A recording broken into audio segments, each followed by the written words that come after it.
Всем привет! Меня зовут Дима, вы на канале Science Rock. Сегодня я расскажу о специальной теории относительности. Удивительной теории, которая опровергла многие представления о мире, в которых человечество не сомневалось всю историю своего существования. Многие слышали про чудеса вроде замедления времени, относительности одновременности, парадокса близнецов и так далее, но мало кто понимает, почему так происходит. В этом видео я покажу, что все это проще, чем кажется на первый взгляд. А для иллюстрации я написал интерактивный визуализатор, работающий в браузере. Ссылка на него и исходники проекта в подписи к видео. Начнем с пространственно-временной диаграммы.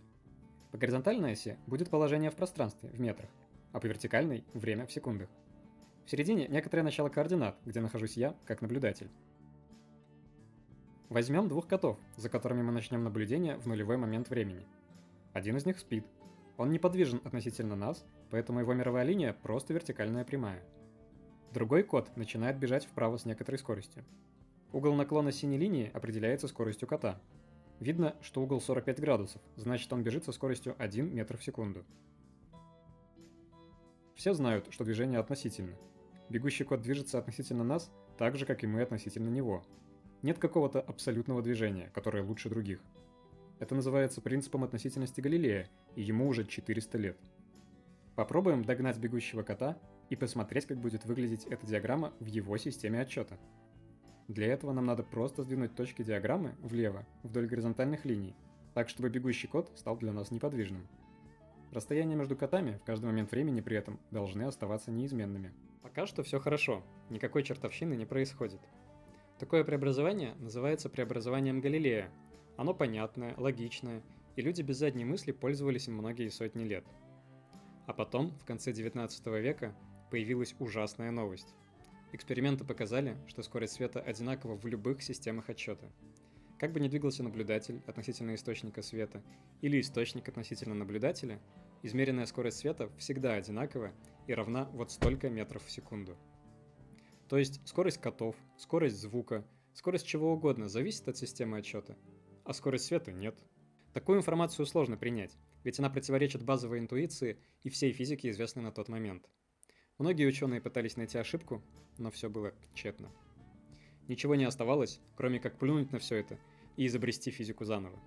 Такую физику, чтобы скорость света была постоянна, и при этом другие физические законы не сломались. Как это сделать? Что ж, откроем пространственно-временную диаграмму и попробуем что-нибудь придумать. Для начала нарисуем кота, который бежит со скоростью света. Но эта скорость настолько большая, что линия кота будет практически горизонтальна. Поэтому скукожим диаграмму по горизонтали в 300 миллионов раз. Таким образом, линии горизонтальной сетки будут отмерять уже не метры, а световые секунды. В таком масштабе линия бегущего со скоростью света кота будет расположена под углом 45 градусов, то есть 1 световая секунда в секунду. На всякий случай я нарисовал еще одного кота, который тоже бежит со скоростью света, но в противоположную сторону. Если мы начнем двигаться относительно неподвижного спящего кота, то линии световых котов будут менять свой угол наклона, что нам не подходит, ведь это противоречит эксперименту. Значит, теперь наша задача – сделать невозможное. Изменить преобразование Галилея так, чтобы выполнялось 3 условия. Во-первых, это то, ради чего мы все это затеяли. Линии световых котов не должны менять угла своего наклона. Это будет значить, что измеренная скорость света не зависит от того, с какой скоростью мы движемся относительно источника этого света. Во-вторых, новое преобразование на обычных скоростях должно быть совместимо со старым, чтобы сохранить хоть немного физики и вообще здравого смысла. И еще желательно, чтобы прямые линии на диаграмме оставались прямыми. Например, линия бегущего с постоянной скоростью кота должна быть прямой в любой системе отсчета, иначе будет нарушен закон сохранения энергии. И тут приходит Эйнштейн с друзьями и заявляет: мы кое-что придумали, но придется пожертвовать евклидовостью нашего пространства-времени. Чтобы понять, что они такое придумали, нужно сказать пару слов о евклидовом пространстве. В любом пространстве можно поставить 2 точки, будь это привычное пространственное пространство с осями x, y, z, или пространство-время, как у нас на диаграмме, или любое другое, и между этими 2 точками можно измерить расстояние. Для измерения расстояния мы привыкли использовать теорему Пифагора. На двумерной плоскости оно выглядит так. Квадрат длины зеленого отрезка равен сумме квадратов длин его проекций на оси. Формула, которая измеряет расстояние между 2 точками по их координатам, называется метрикой. Пространства с такой метрикой называются евклидовыми. В других неевклидовых пространствах метрики другие. Важно, что расстояния между точками не меняются при движениях и вращениях системы координат. Как бы мы ни двигали и не вращали нашу пару осей относительно пары точек, вычисленное по этой формуле расстояние между ними не изменится. На нашей евклидовой пространственно-временной диаграмме расстояние между точками будет таким. Так что же конкретно придумали Эйнштейн с друзьями? А они сказали, давайте в метрике плюс заменим на минус. И вместо сдвигов будем поворачивать точки вокруг центра координат. Что ж, посмотрим. Меняем в метрике плюс на минус, получаем вот такую формулу. Новая метрика означает новое пространство. Пространство с такой метрикой назвали пространством Минковского. Так, это сделали. Теперь нужно поворачивать. Но что это вообще значит? При вращении расстояние от точки до центра остается неизменным. Но тут нам предлагают вращать в таком пространстве, где это самое расстояние считается со знаком минус вместо плюс. Если при нормальном вращении точки движутся по окружностям, то по каким траекториям они будут двигаться теперь? Эти новые траектории должны представлять собой линии равных расстояний от центра. Для наглядности нарисуем пунктиром такие траектории, для которых расстояние до центра равно целым числам, так же как до этого мы рисовали горизонтальные прямые, отмечающие секунды. Теперь посмотрим, как они будут выглядеть на диаграмме.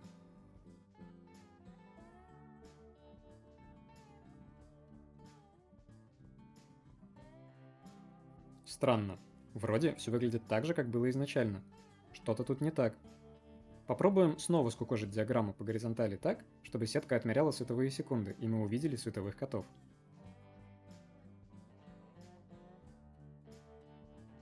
Оказалось, что горизонтальные пунктирные прямые, по которым раньше смещались коты при изменении скорости наблюдателя, стали кривыми.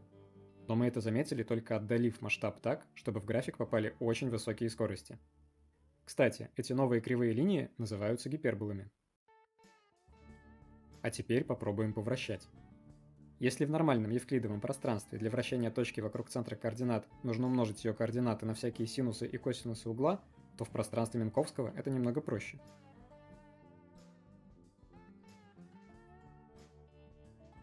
Вместо угла тут скорость наблюдателя.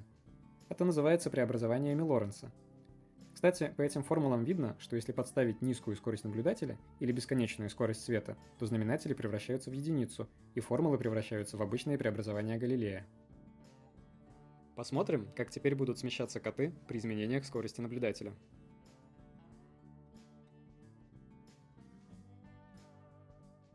Обратите внимание, что коты, которые находятся на линиях, соответствующих скорости света, остаются на этих линиях при любых скоростях наблюдателя.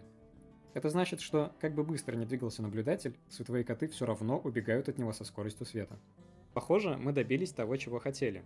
При любых скоростях наблюдателя коты на световых прямых остаются на них. И в масштабах маленьких скоростей все работает так же, как работало раньше. Осталось проверить соответствие третьему требованию, чтобы прямые линии оставались прямыми. Для этого расположим 5 котов в разных координатах и посмотрим, что будет, если мы начнем двигаться мимо них с огромной скоростью. Обратите внимание на точки котов. Они сдвигаются вдоль гипербол, но линии, их соединяющие, всегда остаются прямыми.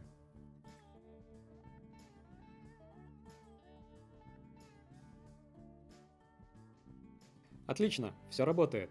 Мы изобрели такой мир, в котором постоянство скорости света не выглядит как чушь. Но это привело к катастрофическим последствиям, которые изменили все. Что ж, подытожим. Раньше, при изменении скорости наблюдателя, точки неподвижного кота смещались вдоль горизонтальных линий, соответствующих одинаковому времени. А теперь эти линии стали кривыми. Получается, теперь точки смещаются не только по горизонтали, но и по вертикали. А по вертикали-то мы отмеряем время. И вот тут начинается основное веселье. Чтобы проиллюстрировать эффект замедления времени, выдадим нашим котам часы и посмотрим на диаграмму. Мы неподвижны относительно спящего кота, поэтому для нас гиперболы и прямые линии находятся на одной высоте. Его часы тикают нормально. А бегущий кот пересекает гиперболы реже, чем он пересекает горизонтальные прямые. Поэтому, когда у нас часы натикали 6 секунд, у бегущего кота натикало меньше 5. Получается, для нас время бегущего кота идет замедленно, но сам он этого не замечает. Разница во времени будет тем больше, чем выше его скорость, что иллюстрирует красный отрезок в треугольнике. Точно так же симметрично происходит в системе бегущего кота. Если мы его догоним и посмотрим на спящего, увидим, что теперь у спящего время замедлено. Итак, спящий кот думает, что время замедлено у бегущего, а бегущий, что у спящего. Получается, время теперь относительно. Проиллюстрируем это на примере двух космических кораблей, на которых установлены одинаковые периодично мигающие лампочки.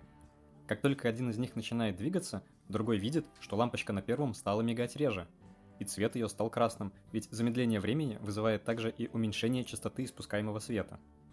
Но если мы будем двигаться вместе с ним, то увидим, что наоборот у неподвижного корабля лампочка мигает реже и краснее.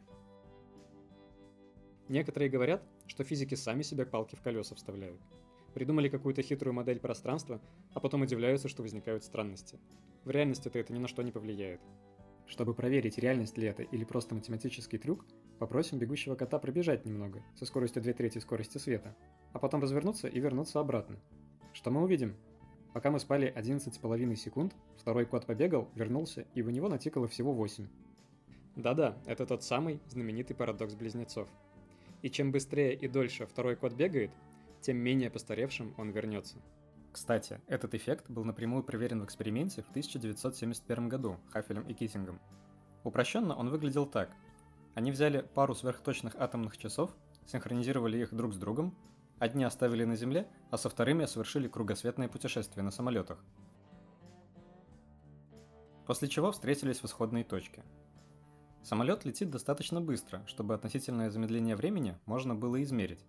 И в итоге на тех часах, что летали на самолете, натикало меньше времени в соответствии с предсказаниями теории относительности. Но вернемся к близнецам и сути парадокса. Почему именно бегущий кот остался моложе, а не спящий? Ведь вроде бы можно перейти в систему отсчета бегущего и увидеть симметричную картину. На самом деле ситуация не симметричная, так как именно бегущий кот менял направление движения. Давайте разобьем его путь на куски с постоянной скоростью и посмотрим на ситуацию в системе отсчета бегущего кота. А чтобы убедиться, что никакого обмана нет, обратите внимание, что при преобразованиях координат коты смещаются строго вдоль гипербол. Для начала запустим кота вправо и перейдем в его систему отсчета. Теперь перенесемся на 4 секунды вперед и опустим график вниз, чтобы второй этап начался с нуля. И переходим в систему отсчета точки, где кот разворачивается. Теперь из нее мы запускаем кота в обратную сторону на 4 секунды. Все сошлось, никакого подвоха. Спящий кот постарел сильнее. И чем быстрее бежит бегущий кот, тем дальше в будущем он окажется по возвращении. Так что если вы ждете нового сезона сериала или выхода Nintendo Wii, вы знаете, что делать. Вернемся к нашему кошачьему лежбищу. Допустим, все коты в нулевой момент времени одновременно проснулись. Если мы будем смотреть на это неподвижно, то все будет хорошо. Но стоит нам начать двигаться, например, вправо со скоростью в половину скорости света, оказывается, что те коты, что слева, еще не проснулись, а те, что справа, проснулись уже давно. Одновременность, оказывается, тоже относительна. Если мы движемся вправо, то слева мы видим прошлое, и чем дальше, тем раньше, а справа – будущее. Получается, пространство и время буквально частично меняются местами. И это мы еще в общую теорию относительности не заходили. Куда ни глянь, все везде становится относительным. Может, хотя бы расстояния останутся абсолютными. Возьмем очень длинную стрелу, положим ее перед собой и на оба конца повесим часы. Теперь измерим ее длину, пока она неподвижна. Вдоль стрелы укладывается ровно 4 узла сетки, значит ее длина 4 световые секунды. А теперь запустим эту стрелу вправо со скоростью в половину скорости света. Снова измерим длину. На этот раз длина уже значительно короче. Но почему? Обратите внимание на показания часов. Часы на правом конце показывают на 2 секунды меньше, чем на левом. То есть правый конец стрелы находится в прошлом относительно левого. Получается, левый конец стрелы буквально опережает правый. И из-за этого вся стрела становится короче. Но, опять же, это только для неподвижного наблюдателя так. Если бы мы двигались вместе со стрелой, то ее длина была бы нормальной. В общем, длина тоже оказалась относительной. Кстати, это тоже не математический трюк, а вполне измеримая реальность. Возьмем два провода, расположим их параллельно и пустим по ним ток в одну сторону. провода начнут притягиваться. Раньше это объясняли тем, что движущиеся электроны в проводе создают магнитные поля, которые взаимодействуют, создавая силу ампера, притягивающие провода друг к другу, или отталкивающую, если токи текут в разные стороны. А с теорией относительности оказалось, что никаких магнитных полей, сил ампера и всего этого не нужно. Достаточно знать только то, что заряды одного знака отталкиваются, а разных знаков притягиваются. И все. Давайте посмотрим. Как только электроны начинают двигаться, для неподвижного наблюдателя расстояния между ними сокращаются. Сами электроны при этом тоже сплющиваются, но это не важно. Из-за этого их количество на единицу длины провода становится больше, и положительно заряженные атомы меди в одном проводе начинают сильнее притягиваться к электронам в другом. А отталкивание между электронами разных проводов при этом не увеличится, ведь для них плотность электронов в чужом проводе не изменилась. Ровно наоборот будет происходить, если мы догоним электроны и посмотрим на летящие вниз атомы меди. Электроны думают, что эта плотность положительных ионов меди стала выше, и результат тот же самый – провода притягиваются. А если мы изменим направление тока в одном из проводов, то электроны станут двигаться относительно друг друга уже с двойной скоростью. И электроны одного провода будут видеть огромную плотность электронов в другом и станут отталкиваться гораздо сильнее, чем притягиваются к положительным ионам. В сумме окажется, что провода станут отталкиваться.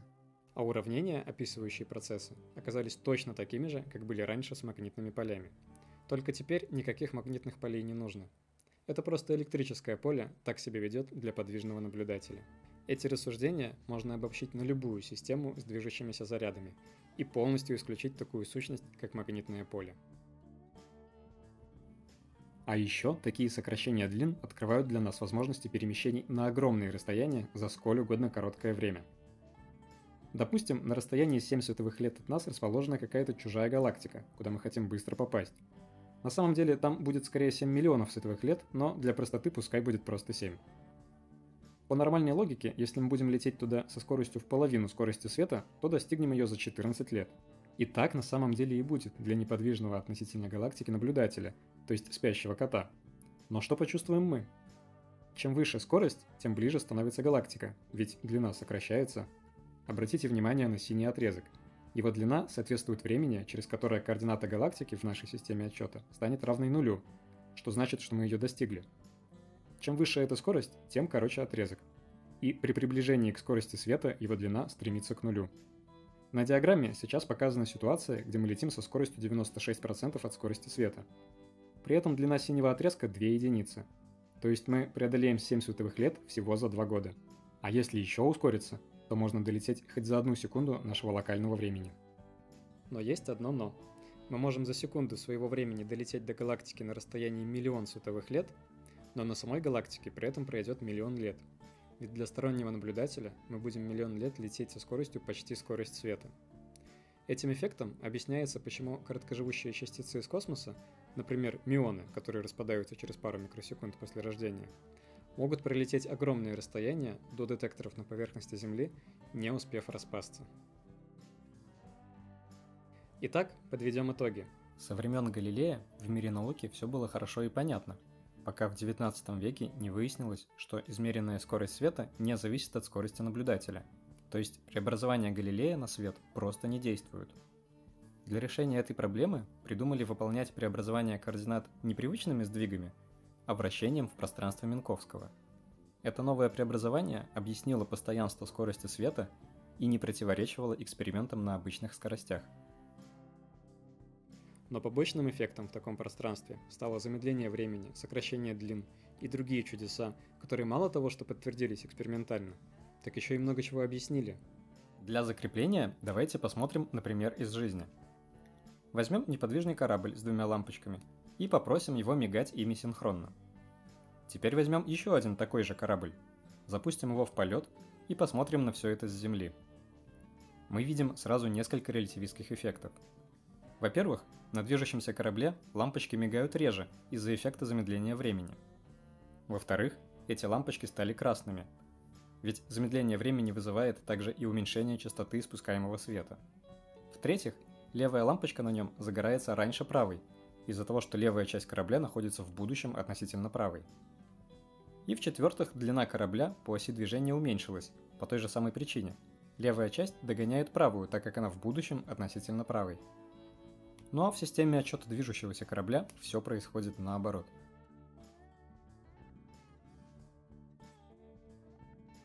Надеюсь, теперь вы по-настоящему поняли специальную теорию относительности. Но если у вас остались вопросы, буду рад ответить на них в комментариях. Для иллюстраций я написал интерактивный визуализатор, где вы можете двигать ползунки, менять режимы и наблюдать за преобразованиями Лоренца. Ссылку на него вы найдете в описании. Если вам понравилось видео, подписывайтесь, я буду рассказывать и о других природных явлениях. Всем пока!